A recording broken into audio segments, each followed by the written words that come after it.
Echo Network Studios here in Royal Oak, Michigan. This is Odd Musings back live again, and we are your hosts as always. I'm Brett Pinson.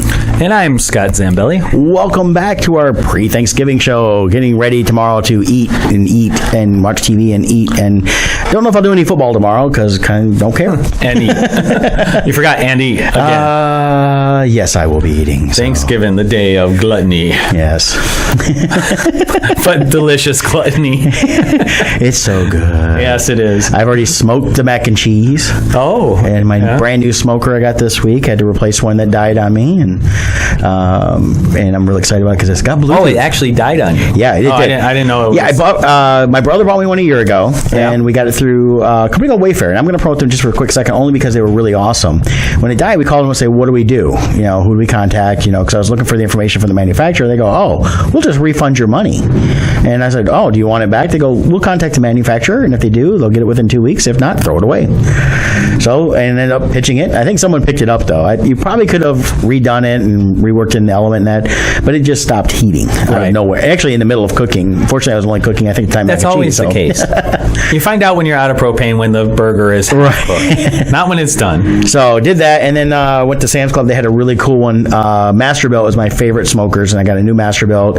It's twice the size of my old Masterbuilt, and so it'll hold a ton of food. So I can definitely do some killer smoking this next year, and real excited about it. And it's got Bluetooth, so I can check my phone and check the temperature and time, and adjust that too. So theoretically, while you're in the studio here, you could be controlling the temps back home. It's Bluetooth, so I have to be within like 30 feet or 50 feet of the smoker. Oh, okay. So while I'm at home, I can do that. Got it. So the nice thing is, like, it was chilly outside, so I had the thing running all day. I got it heated up and everything else, and did my mac and cheese. And I was just checking the temp. Yep, 225 degrees, ready to go. Nice. And there's a thing for me I'll have to try too to see how that works with the Bluetooth for telling me what the core temperature is of my prime rib next time I do a prime rib. So that's awesome. But as you know, we've talked before, I love to cook. The core temperature. So you actually have a thermometer you can put in the meat itself. Yeah, it's got one built into it. It's track that on your phone. It's like a long metal needle, right? And you can slide it into whatever meat you're doing to keep track of your temperature. Right. And I've always had that and never used it before because I was like, well, I don't want to go outside and check it, you know, even with it in there. But now I'm like, oh, I can sit inside and check. Oh, here we go. So you can just leave it in there and check your phone. Yep. So when you want to get if you want to get your roast or whatever up to 140 degrees. Well, the nice thing about that, you get the core temperature. You're also not opening it up to check the temperature and releasing a lot of heat. Right. Also, so you're able to keep the which is something you never do with a smoker. You need to put it in and leave it in for your time, because the problem is once you open it up, all that smoke comes out. Not just the heat, but the smoke. No, the flavor. Yes. You're like trying to capture it. And the only time I will open to do anything is like when I do ribs. I smoke my ribs for 3 hours. At that point, it does get a good smoke flavor on them. Mm-hmm. I take them out, wrap them, and put them back in for the next couple hours just to finish the cooking process and to seal in the juices. Right. But for prime rib, or if I do pork, beef, or stuff like that, I'm looking at 12, 14 hours. I don't open it because I don't need to check it out. 12, 14 hours will be fine and let it go. Even this one has a window so I can see in, but ones that don't, it's like, why keep looking at it? It needs to cook, get that flavor going. Right. And I keep adding chips every few hours just to keep that smoke going in there. Awesome. So that's kind of what I did these last few days, other than some of the other stuff. Like we're going to be talking about critics today, but it's what's the weirdest thing you've ever smoked? In the smoker. Oh, okay.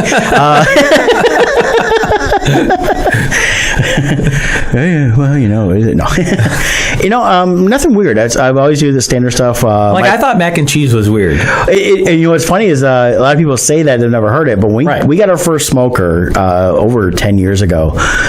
We got it from QVC, and the guy that came on with Masterbuilt said, "Yeah, it's your first." It was one of the first home electric smokers, right? And so it was easy to use. It wasn't you had to mess with the propane and stuff like that. And he goes, "You got to smoke your mac and cheese." And right away I was like, "I'm trying that first." Yeah, I mean, it's not that it's weird. It's just it never occurred to me. Here's the thing. And then once you said it, I'm like, oh, yeah. I wonder what else you can smoke. Yeah, the Masterbuilt guys, they talk about this on QVC a lot when they come on. Right.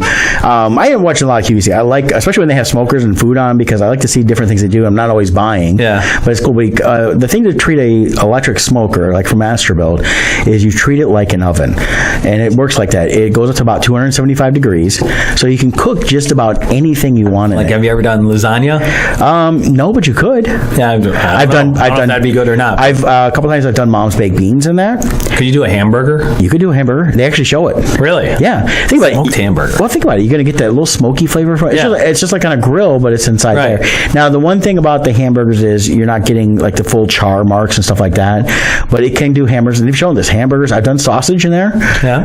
I've done the big link sausage. Is there anything you've done that when you ate it, you're like, it for whatever reason, the way the food, it didn't grab the smoking flavor, so it's like, it's really not worth it. The first time I did chicken, but I did it again, was better. Oh, okay. And I think it was just what I used. It's also learning which smoke flavors you like on different types of meat. Okay. As an example, anything pork-wise, I like to use applewood. It adds a great flavor to the pork. And you've had my smoked pork, and that's what I've used. For the mac and cheese, I typically use either the applewood or I use mesquite. I like mesquite. Okay. Once in a while, hickory, because I have hickory also. Oh, okay. Things like that. So there's different things you can do, but anything I've done, pretty much I've liked everything. Some things haven't come out as good as I've liked it to, and that was usually the earlier stuff I did as I was first learning. The first brisket I did was good, but not as good. And I realized, okay, I did it like 9 hours and it looked done. I should have let it go 14 to let that fat cap continue to melt down into the meat. And that's where you get that flavor. Fall off the bone. Right. And same thing with ribs. Ribs I start learning pretty quick. And you play around with it, just like anything cooking. Yeah. And that stuff. Awesome. My brother and I are about the only ones that like salmon. We keep talking, we need to get some salmon and smoke our own salmon and have it fresh. Just haven't had a chance to do that yet. Right. So eventually we'll do that. But the big thing I do is the prime rib I usually do when I'm home at Christmas. Now I shipped the smoker down to my sister's in Florida. I'll be down there for Christmas, so I'm going to be smoking a prime rib down there. Nice. Because they requested it. So I was going to do brisket, but they go, we really want prime rib. We never really had that. It's like, okay. Well, all this talking about food's already making me hungry here. And I had breakfast, so I'm getting hungry again. It's not because I'm fat. I've lost 30 pounds, people. I'll put it back on tomorrow. As I eat my turkey. Thanksgiving turkey. Is that Adam Sandler? Yes. You did a good job. I could tell it was him. And then anything else? What else happened this weekend? Let's see. I had a craft show this last weekend at Grand Blanc High School. Do they get high at high school? Says the man talking about smoking. It was a good show.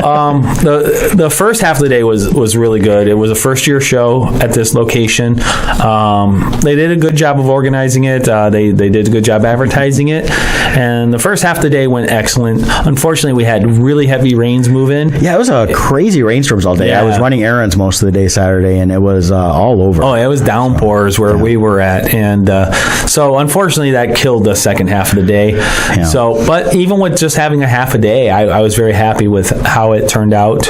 And so I'm testing out a couple other craft shows in the area in December. So I'll talk about that in future episodes. Awesome. But so I just want to thank, for anybody who's interested, it's Smetanka Craft Shows, Smetanka.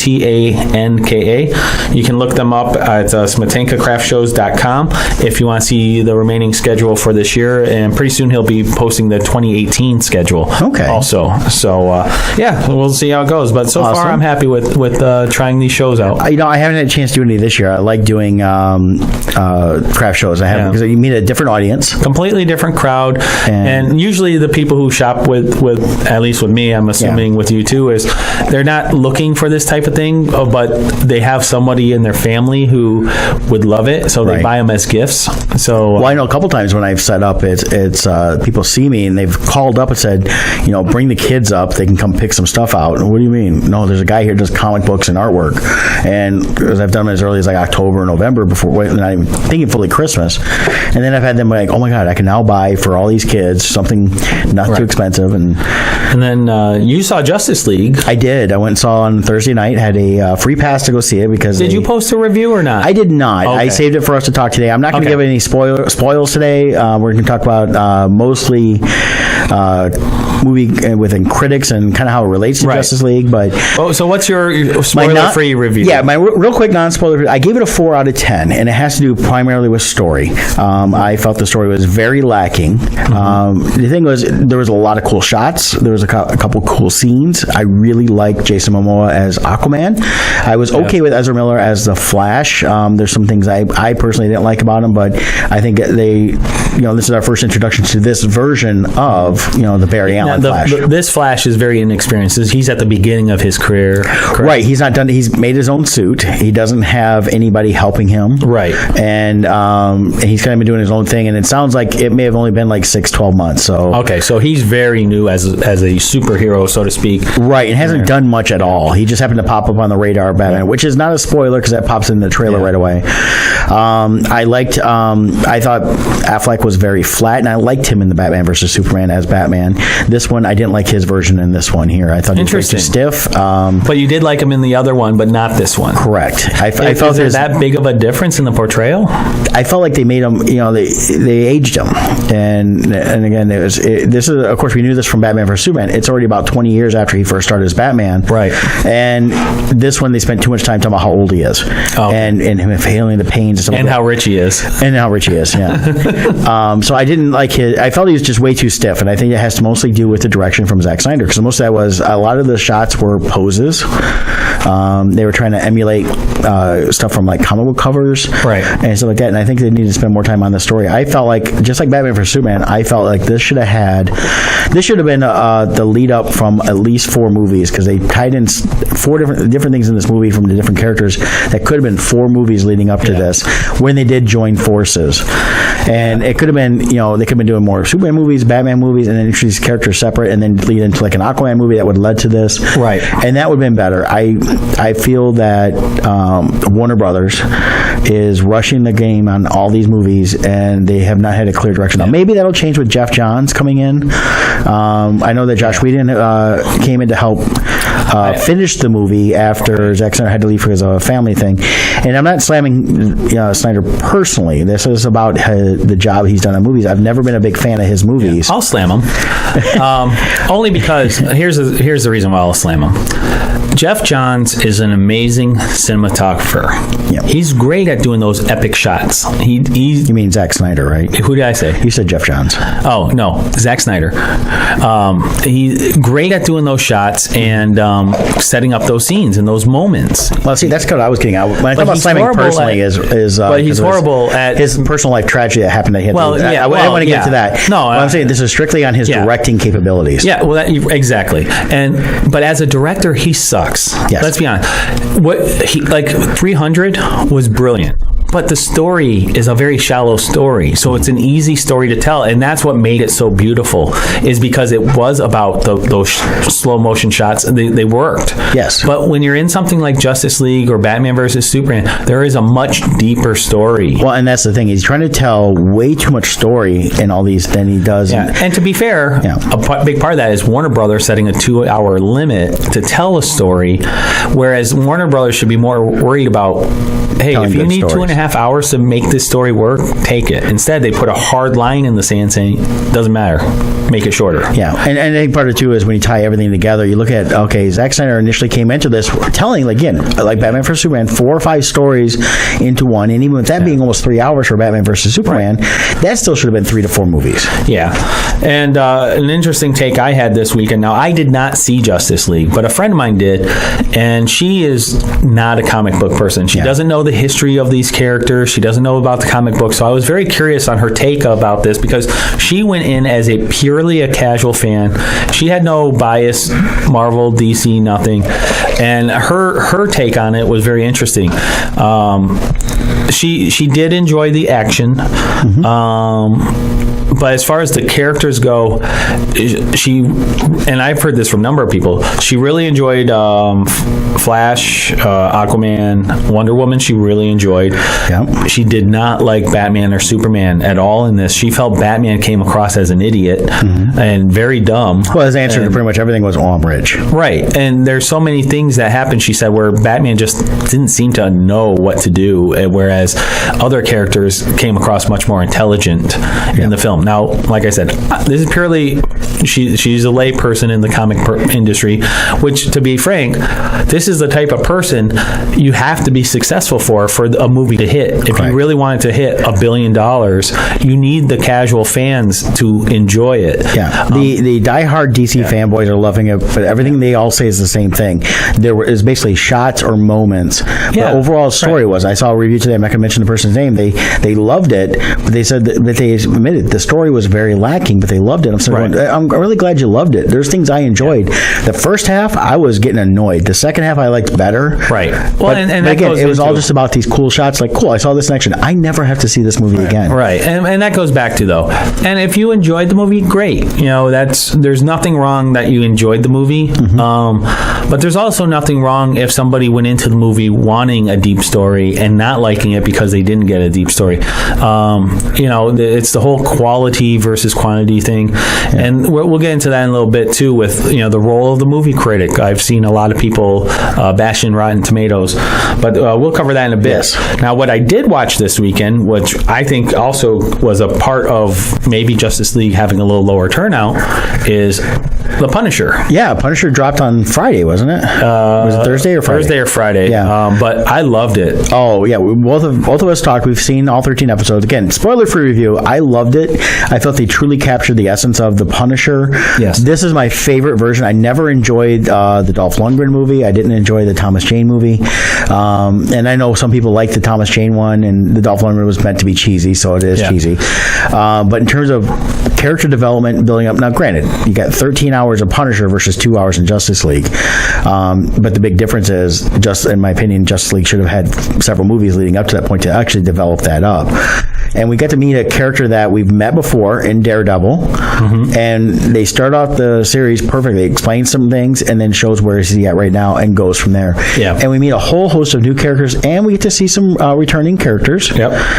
But mainly a lot of new people. Yeah. Now, the criticism I've heard from people, which I personally disagree with, but I'll address them, is they felt they felt the movie was trying to be anti-gun, which is funny because people who truly are anti-gun were upset about The Punisher because they felt it was insensitive for having guns, which then you wouldn't have a Punisher movie at all. But so I've heard both sides complain about that. I didn't feel it was anti-gun. I don't think they had they did have a character in it who was anti-gun. Right.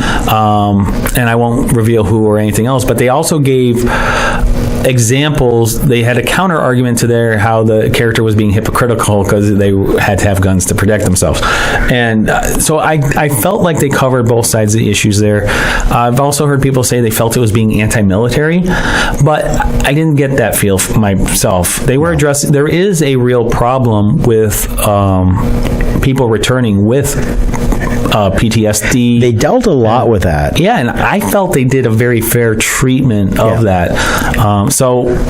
And I love the way the Punisher, too. They went really deep with his character. Yeah. And to me, the action was amazing. But to me, the really powerful parts were they introduced a character, Micro. The whole story arc with Micro, I thought, was very well done. Yes. The interaction between Micro and Punisher were excellent. I won't get into what the relationship is, but it was very well done. So I personally, I would say Punisher, I would give it 8 out of 10, maybe 9 out of 10. It's right around there. It's not perfect. It's not perfect, but I would say 8 out of 10 myself. In terms of all the Netflix Marvel series, doing that comparison, it's right up there with the first Daredevil for me. Yep. The more I watched it, the more I wanted to watch it. I had to stop because I had other things to do or I had to sleep. Yeah. And I wanted to really pay attention as I'm watching these episodes, because the beauty of this show was, compared to like Iron Fist, how bad it looked, and even the bad story, this had great writing, looked good, not a ton of different scenes in terms of different scenarios. They had a lot of the same sets, but they did have some great action at times. But what I loved was the dialogue between characters. Yeah, the dialogue between Micro and the Punisher, Karen and Punisher. Karen was in that, and I love the way she dealt with it, because you could see how much she cared for this guy. Yeah, and there was a lot there where she cares about everybody, but she really, we saw that in the Daredevil when he popped up. And I think they do a great job too of bringing in a character that could have been who the Punisher could have become, right?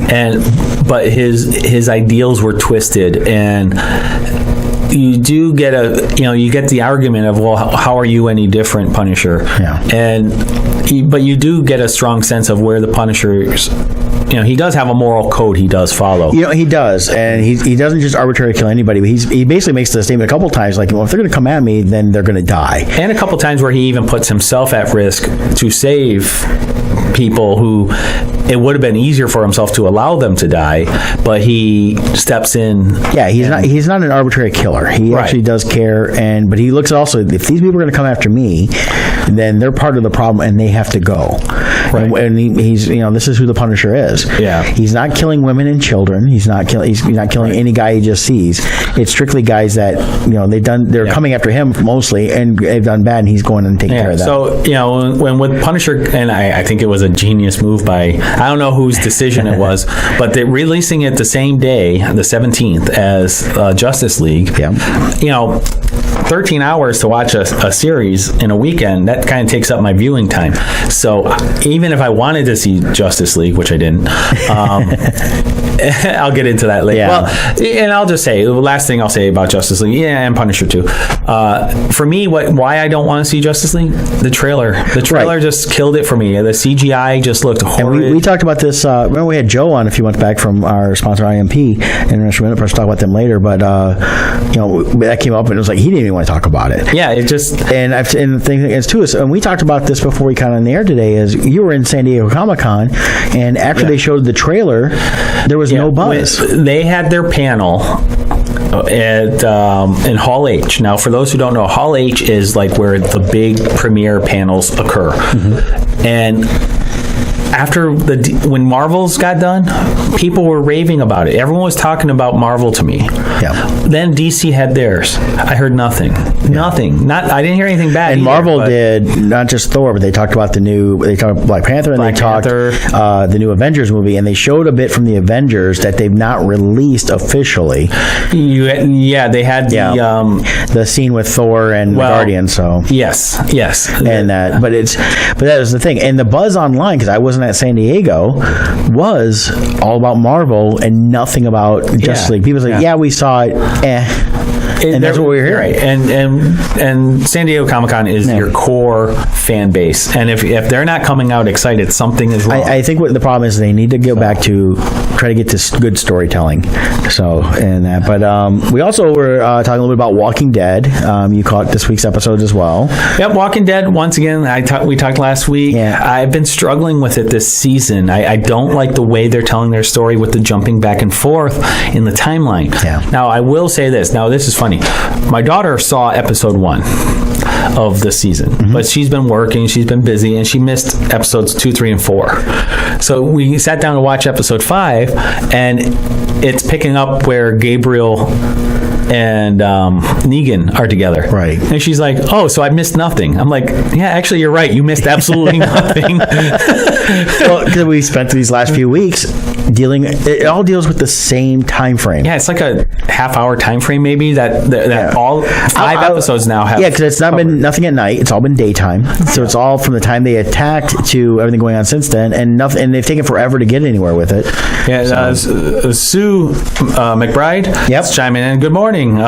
She thought it was boring. I will say, the only part I actually liked, there was about 5 or 10 minutes that I thoroughly enjoyed, and it was the quiet time where Gabriel and Negan are together and they have a conversation. Yeah, I was expecting a little bit more on I kind of thought from the preview, they were talking about, we're going to learn more about the Saviors. I thought, okay, if they're going to do a flashback there, that's the flashback I want to see. Kind of like when we saw the governor with his big flashback before he became the governor of Woodbury. Well, with that, it was a whole episode. Right, and I kind of thought that's the direction they were going to go with this. Right. And I was going to be okay with that, but it was like, here's his confession, and he mentioned a couple things, and a couple good quips that, here and there, but I really think that was it. If you take these last 5 episodes and how they're doing the jumping back and forth in the timeline, if they actually told it in chronological order, I think it would have been a more powerful season, because everything would be building up to this final showdown. Right.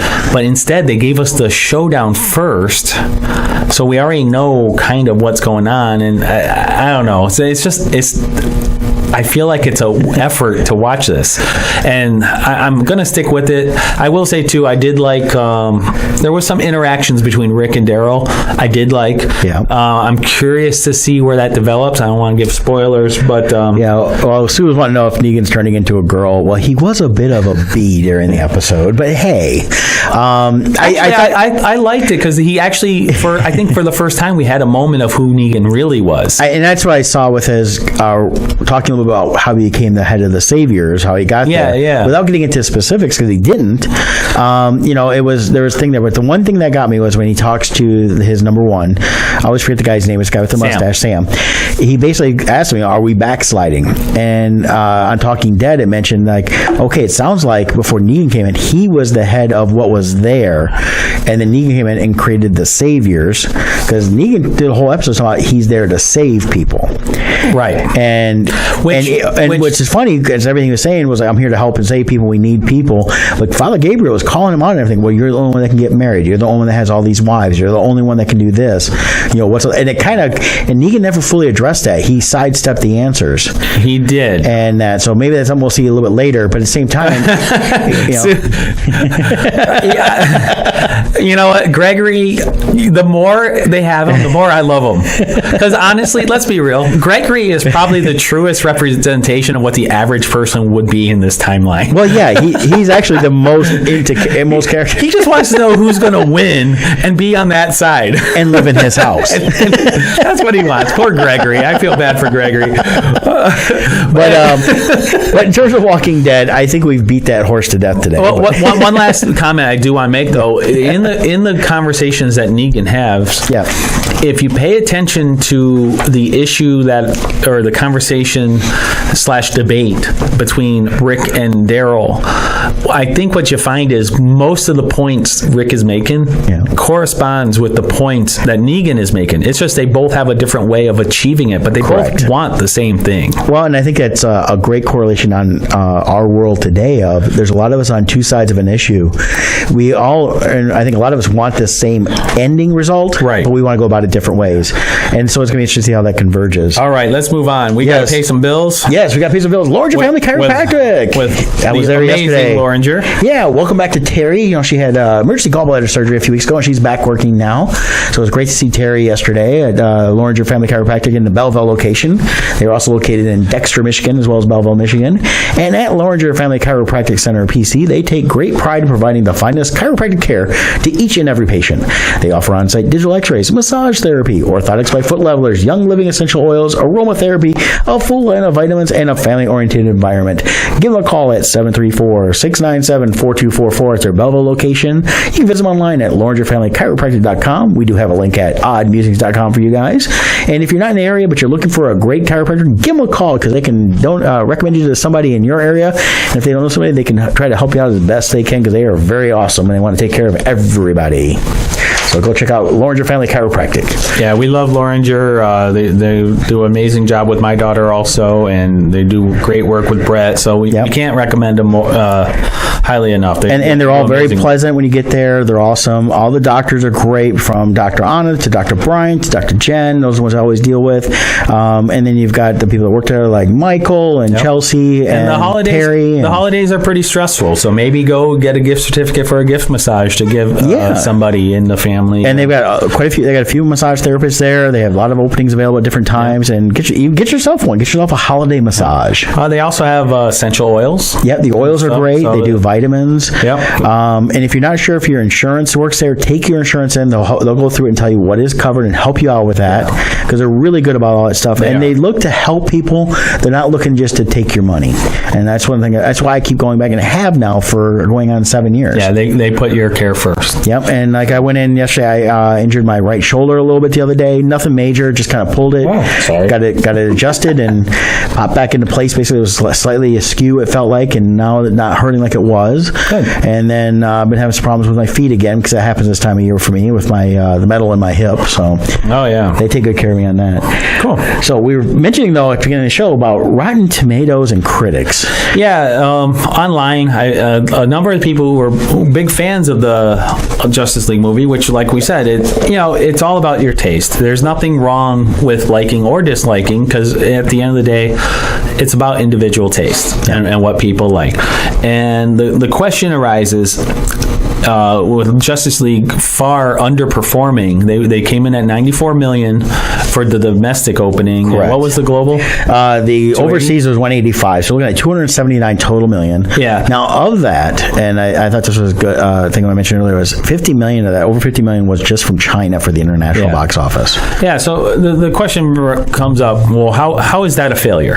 And why are people calling this a failure? And it comes down to expectations. Yeah. Hollywood is a business, and people invest their money into these films expecting returns. And when they first started with Justice League, they were originally thinking 150 million. 2 months ago, there was all kinds of articles released by Warner Brothers saying we're estimating it at 150 million. Now, people need to understand, studios release estimates because it's not about what they really think it's going to do. It's what they're hoping it'll do, but it's also to spur on the stock market because these are all publicly traded companies that are doing this. These expectations also fuel their budget too. Right. How much are they going to put into the movie? How much are they going to put into marketing and distribution? Yeah. And the estimates right now are roughly 600 million, maybe 650 million. That is what Warner Brothers will have to make in the end to cover cost of making it, cost of marketing, cost of distribution. Right. So the 600 million is a key mark because when you take the other DC universe movies, expanded universe movies, and average it out, there's a factor that they come up with that they can multiply against the opening weekend to determine where is this going to end up. And right now it's looking like it's going to end at about 550 million. Well, if they need 600 million to break even, they're not going to hit it. Yeah. Now, as a comparison on this, just to talk about this, people say, well, that's still a lot of money. Think about something like what Scott and I do. If we go to do a convention and it costs us $500 to be there, we have to do at least twice that to really make any money to cover and be able to do future events. Right. If we spent $500 and we only did $500, well, we made back the money we initially spent, but doesn't give us enough money to continue to live on and move on. Same thing with the movies is the reason this movie has to do, really it needs to do 1.2 billion to really be a success is because of the cost of being 600 to 700 million.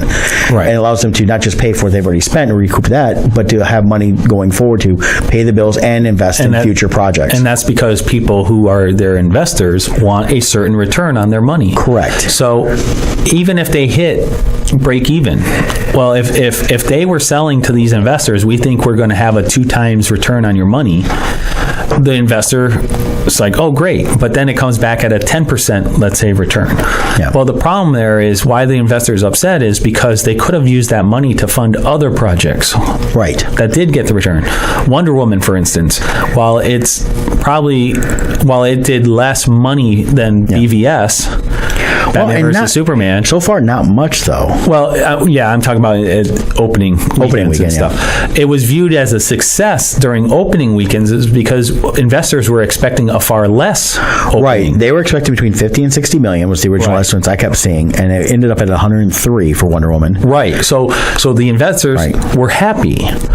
But when you have an opening where they originally thought it was 150 million, then it got downgraded to 110 million, and then it turns out, well, you made 96 million. Then it's like, oops, we have to adjust. It's 94 million. Right. All of a sudden, those investors are like, wait a minute, that's not what I gave money for. Yeah. And that's what people have to remember is, yes, from you sitting in a seat, it's about your entertainment, but behind the scenes, it's about the money. $100 million, $300 million to make a movie, that's a lot of money. And people want a return on it. Well, and we've seen that with several different franchises where the money has dropped quite a bit. Right. Or didn't take off in the first place. The reboot of the new universe that included The Mummy with Tom Cruise. Right. Failed. They've scrapped the entire line of movies they were going to do. Yep. That's officially gone. Yep. Now, Transformers still makes money, but the money's gone down each and every time. But it makes enough money where they want to keep doing more movies. The investors are still happy. The investors are still happy. Exactly. And we hear a lot of complaints about that from a lot of people, even us. We've complained about it at times. Yeah, I'm not a fan of the Transformer movies at all, but their true audience is the investor. That's who they're caring about, and they're fulfilling their obligations to their investors. And the thing is, they're keeping their production, around 150 million, which is a lot of money. But between that's half of what. Right, but at the international level and domestic level, and a lot of this is the international. A lot of people have discounted it for years. Well, the international market is huge now. Oh yeah, I mean, just look at Wonder Woman right now. Domestically, it's done $412 million. That's here in the United States. International market's $409 million. So it's right up there with it. Right. So if the international market, that's why we see movies like the Mission Impossibles. Well, they're not doing that great. No, they do okay here, but they're doing 3 times the numbers overseas. And I believe that's the same case with Transformers. Right. I think it's the overseas market. It's the international market. People like it because those are movies that for Transformers that translates well overseas because they don't need a lot of dialogue. Another big part to keep in mind too. This also influences how movies are made. Right. Because, for instance, what movie was it? It was banned from China because they had is it the wall with was Suicide Squad banned in China because of the Enchantress? Might have been, yeah. China won't allow movies that has to deal with magic and the occult and things like that. So you have to make conscientious decisions on, well, are we going to have this in the storyline now? Right. Even Wonder Woman with Gal Gadot in it, because she's Israeli, there were many Middle Eastern countries that wouldn't allow it to be shown because they did not like her being in it. Correct. So, things like casting comes into play, and it is. They have to look at what it is. You look at like Happy Death Day came out. It's crossing over 100 million now worldwide.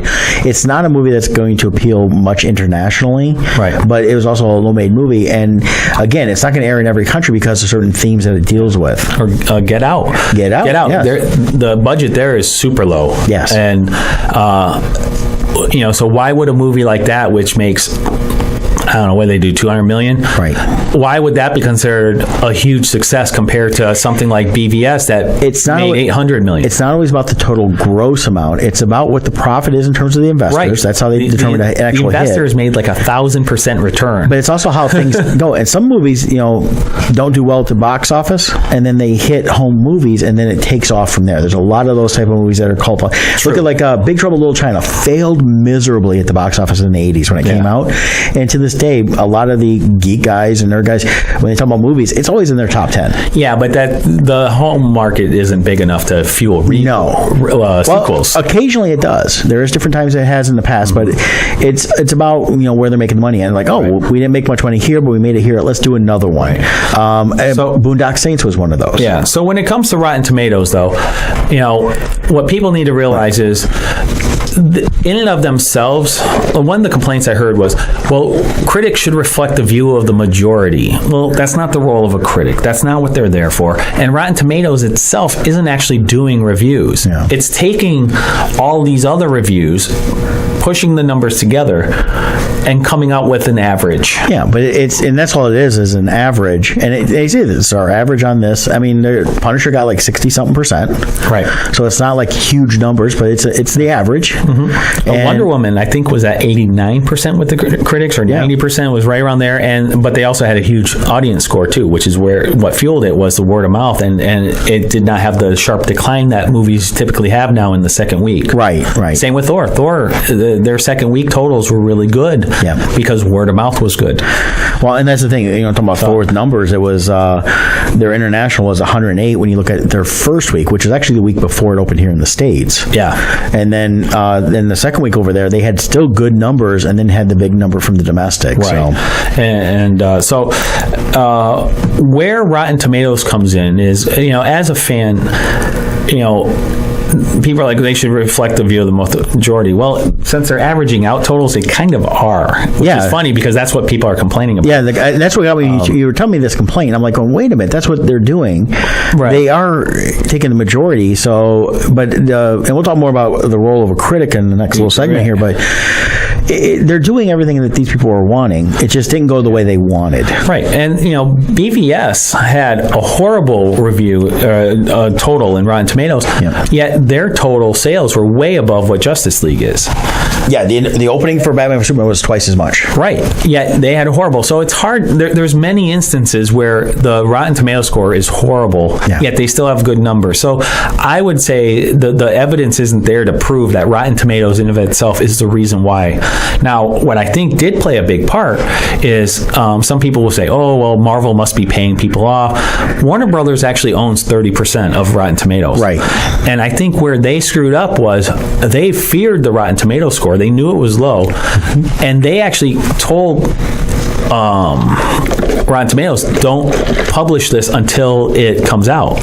And when word got out that Warner Brothers was trying to silence it, I think that is where people started saying, well, wait a minute, what's wrong with this? Whenever we hear, and it's not just Rotten Tomatoes, but whenever you hear a studio say, we're not going to have preview screenings now, they cancel preview screenings for critics, right, for the press and things like that, that usually is a trigger of, okay, there's something wrong here with this movie. That's not good. They know they haven't got a good movie on their hands, and they don't want how bad it is to get out because they want to try to maximize that opening weekend. If they'd done preview screenings and Rotten Tomatoes come out, what would have changed for Justice League? I mean, they did 94 million, which was down 56 million from its original estimate. Would it have been less, or could it have actually been the reverse? And people say, okay, I want to go see how bad this is, and increase more, which that does happen too. Right. You know, it's a hard thing to decide. In the studio saying we're not going to do it, it shows they didn't have faith in it. But I wonder going forward, how much faith they're going to have in their superhero franchise movies. Yeah, I think it also matches too with from interior. Over and over again, I think DC keeps pointing the finger everywhere except at themselves. And to be fair, when I say DC, it's not really DC. I blame Warner Brothers. Right. Warner Brothers is the one. But DC, I think they do a great job with their animated stuff and their animated stuff is great. But again, they've already said our animated stuff we don't care about. But Warner Brothers comes forward and says with Warner Brothers with the animated DC stuff, they said go ahead and do what you want until they decide they want to cancel something because they feel it's going to compete with them. That's why they canceled Justice League. They also didn't care about Wonder Woman, and Wonder Woman came out great. Right. Well, and that's what it is when they allow good writing and good directing, and they're not trying to have a committee of they control the story. That's it. They're trying to make movie by committee. And this is a lot of, and this is not just Warner Bros. Other studios do the same thing with different franchises. I think that's where the problem with The Mummy was. Yeah. It was Tom Cruise leading a committee of they and thinking, well, people will go see it because it's The Mummy and it's Tom Cruise, and that's not the case. The biggest telling thing about this whole thing is the history. Man of Steel opened up at a certain number. I don't have them right in front of me. But then BVS came out. That was their highest. Yeah. Then Suicide Squad came. That was lower. That was like Batman vs. Superman was around 160 million or so. Suicide Squad was like 130-something million. Right. Then Wonder Woman was down to 103. That was 103. 103 million. Now this one is at 94 million. Yeah. If you invest in stocks, if you do anything, one or two drops is one thing. Now you have a trail of 4 movies where they keep going down, down, down. That's a trend. Yeah. And what that tells you is it's not Rotten Tomatoes. You have a attrition problem. You are not retaining. Your fan base is eroding. Yeah. Well, you've got more people that said, "Okay, I went and saw Batman vs Superman," and then Suicide Squad comes out, and people are like, "Well, I didn't care for that. I don't care to see this." Right. And then they saw the ones that did see it were like, "You know what? Forget this. I'm done." And then now we get Justice League and drop. But Wonder Woman though was really the anomaly in all this because it was expected only to open at about half what it did. Yeah, it was expected to do much less. And that's and Warner Bros. Did barely any marketing. In fact, I commented on this when at the time. I said I walked into the movie theater. They had a poster up. There was nothing else. No displays. Nothing promoting the movie. Yeah, and there was no big displays or anything. And it was like, okay, obviously they didn't care, and they weren't running hardly any commercials. Yeah, it was the only turnout I really think was the core fan base. Then their word of mouth drew more people in the second week. Actually, I think that helped that weekend. Yeah. The Thursday previews were high. That's true. And then the Friday numbers, people were going more and more. It increased over the weekend. But what Wonder Woman did was it drew the fan base it was shooting. There was a lot of women that went and saw it. Right. And things. And if they hadn't liked it, if they said, nope, they're pandering to us, we don't like this, this is garbage, it would have got out and that movie would have tanked. Yeah. But now they're talking, by the time it's done, it could be at $1 billion. And I think there's one other thing, too, where DC is screwing up. Yes. Versus Marvel. They both have TV and they both have movies. Yes. But DC, if you really love the DC version of Flash and Superman and all these characters, well, you don't need to go to see the movie to see them because you have your version on TV that satisfies you. They are directly competing against themselves, whereas Marvel, Marvel TV is completely different characters. Right. Well, that's where Warner Brothers, they in the past they've done this. They don't like to compete with themselves, so they've went and canceled the Justice League cartoon when they had the new when the new Superman was coming out. They canceled Justice League, which was ridiculous because it was a good show. That's the cartoon should have stayed on, but you look at what they've done with what they call the Arrowverse, and so the distinguisher, they said, well, that's the Arrowverse. The movies is the DC extended universe, so they're different universes. That's why they're different people. But they could have kept the Flash on the TV and still incorporated it into a Justice League movie as they built up to it. And I think that's where their flaw was. If they had used the TV to launch their origin stories, because if they wanted to fast track everything straight to Justice League, use the TV to launch your origin stories. People care about them. Then they cross over to the movies. You don't have to do origin stories again. And people already care about these characters. So, that's, not to beat that dead horse, but I think they, because I know many people are like, oh, I like the Arrowverse. Those are the characters I love. I don't even care about. I don't want the Affleck version. I don't want the Cavill version. I like the Tyler Hoechlin version of Superman. I like the Grant. What's his name for? Anyways. But let's talk about a different thing. Well, we got to pay some more bills here. We got International Minute Press is one of our great sponsors. They're located in Plymouth, Michigan. They design and print and promote you. They offer specialty printing services like our banner that's behind us for those watching us live on Facebook Live or on the YouTube, as well as they do custom graphics, marketing consultations, and promotional products.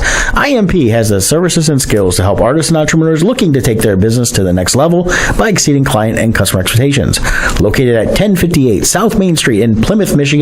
They do send ship anywhere in the country and maybe even internationally if you give them a call at 734-414-6203. Tell them what you need. They can hook you up with whatever you need in terms of printing stuff, whether it's artwork like what we do. They do different books and promotional materials as well as some really cool banners. So again, International Minute Press, and we have links located at oddmusings.com to head right over to them. So outside of the what's commonly used now, Rotten Tomatoes, what is the role of a real movie critic?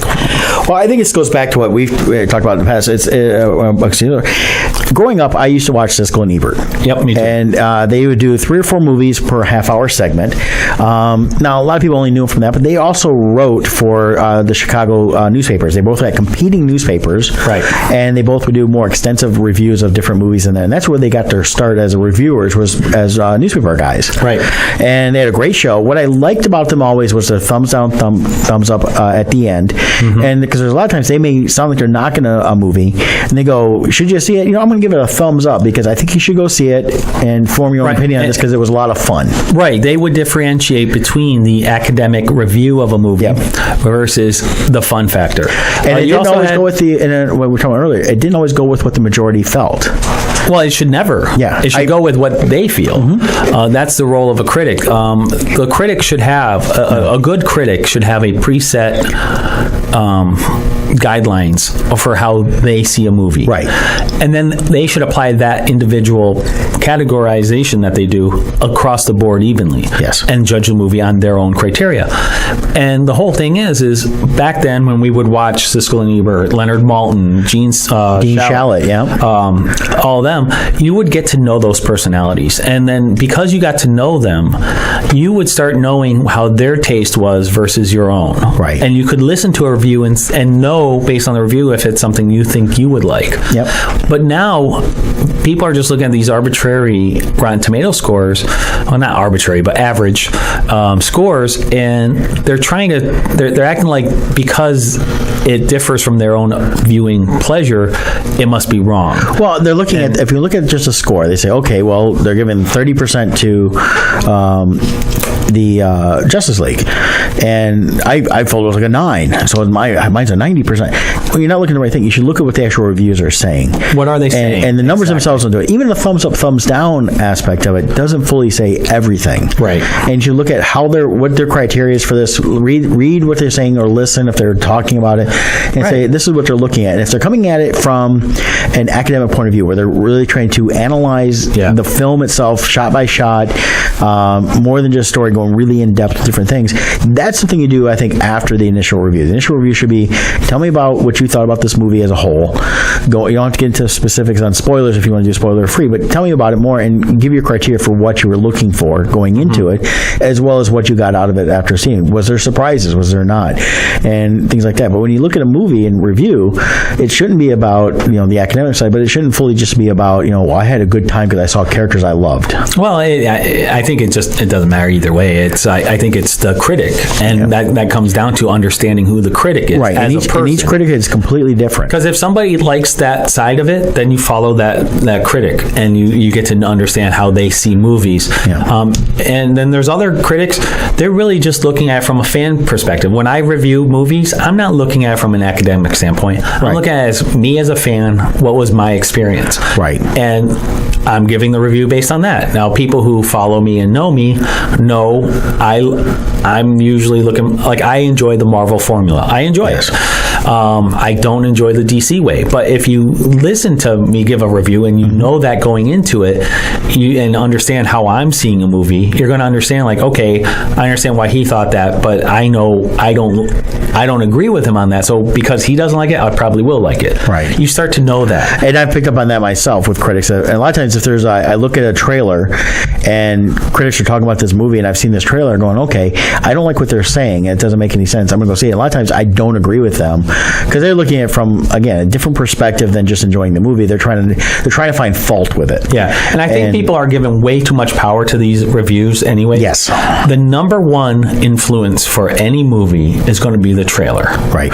If you have a good, decent trailer that hypes people up, this Justice League, I'm sorry, but watching it on my phone, the CGI looked horrible. No matter how bad it is, it should look good when I'm viewing on a little 5-inch screen. You're blowing that up into a 30-foot screen? Right. Well, even when I first saw the trailer in the movies and seeing it in the theater and that stuff, wasn't excited at all. The trailer didn't grab me because it didn't grab me story-wise. It didn't grab me visually. It was way too oversaturated in color. Well, and the trailer also was all about the characters. Yeah. There was it's like, why are they even together? There was no feeling of impending doom. We didn't even know who the villain was until, like, even today, a lot of people are like, I don't even know who the villain is. Steppenwolf. Who's that? Yeah. And so the big thing is, if the movie studios want to counteract any bad criticism, at least do a good trailer. Right. That's it. Well, I would say 90% of the time when I see a trailer, I know if I'm going to like the movie or not. Right. And most of the time, if I don't think I'm going to like it and I like it, is the opposite. It's usually not the reverse. Usually I don't like a trailer and hate the movie. Usually if I like the trailer, I like it. But there's been times I look at the trailer going, but then I see it and I'm like, oh, they actually did a good trailer because they couldn't give a lot of information because there was too much they would spoil.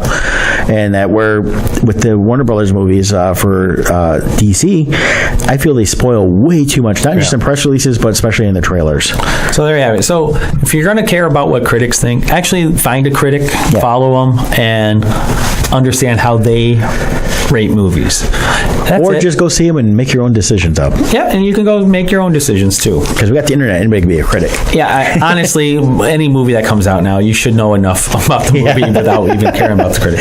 But anyways, we have another awesome sponsor, T-24, and just want to let everyone know, right now they are running their pre-Black Friday sale. So go to their social media on Facebook, look up T-24, T-E-M-I-N-U-S 24. They have a great sale going on. This particular one, you do not apply any coupon codes to because they have it so low right now. But if you don't order today, make sure you use ODD, and get 25%. 10%. Sorry, 10%. And free shipping. I don't know where 25% popped in.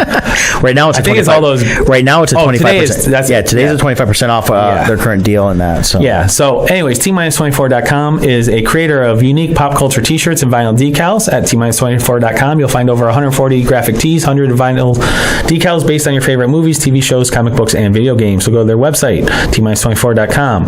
Check out their fun selection of products, and after you find something you like, use coupon code odd to get 10% off your entire purchase. Unless you go today, you'll get 25% off without using any code. You can also follow T-24.com on Facebook, Twitter, and Instagram, where they post about their latest designs and share updates from conventions they attend. And if you do go today, Wednesday before Thanksgiving, when you message them in the comments, say, "Hey, Musings sent me," so they know that we sent you guys to them. You could try the coupon code ODD and see if it works. I don't think it will, but it does work other times. And they have a lot more shirts online than you would ever find at the shows, because all the ones I wear for the most part are online exclusives because they're really cool in that. Definitely.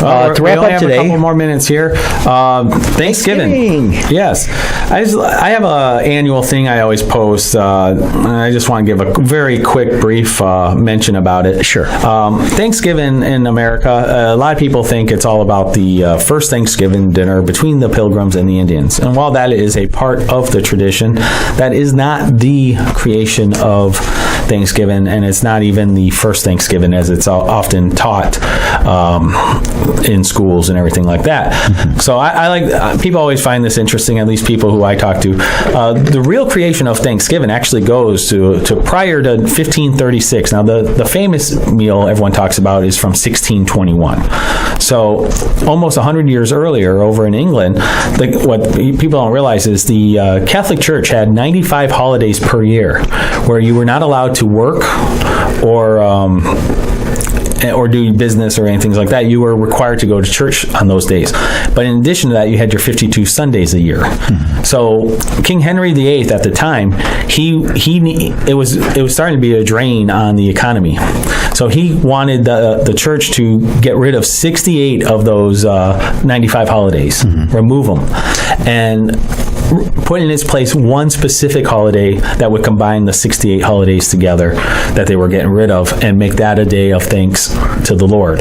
And so that's what they did. And that's when Thanksgiving was actually created. It was created as a special day in place of the 68 holidays removed from the calendar so people could focus on prayer and fasting all in one day instead of these 68 other days. And that opened up 68 more days of commerce for the economy per year. And that's where it actually was invented. And then as pilgrims came over to North America, they brought their tradition of Thanksgiving with them to help them spread the word of Christ to the natives. So when they had the Thanksgiving dinner, they wanted it to be a religious reason to help spread the word. So that's where it actually, and there's interesting things as far as how it became a national holiday and all that, but I'm not going to get into all that. So, Brett, yes. Do you have any what are your Thanksgiving traditions? Or well, we get up, we finish any cooking we got to do.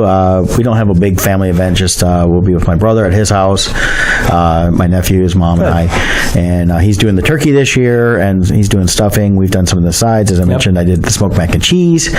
And we'll go over, we'll eat, and we'll go home. Yep. And I may watch football, and I may not watch football. I haven't decided yet, and that stuff. But I think tomorrow will also be just a day to kind of relax a little bit, have a good food.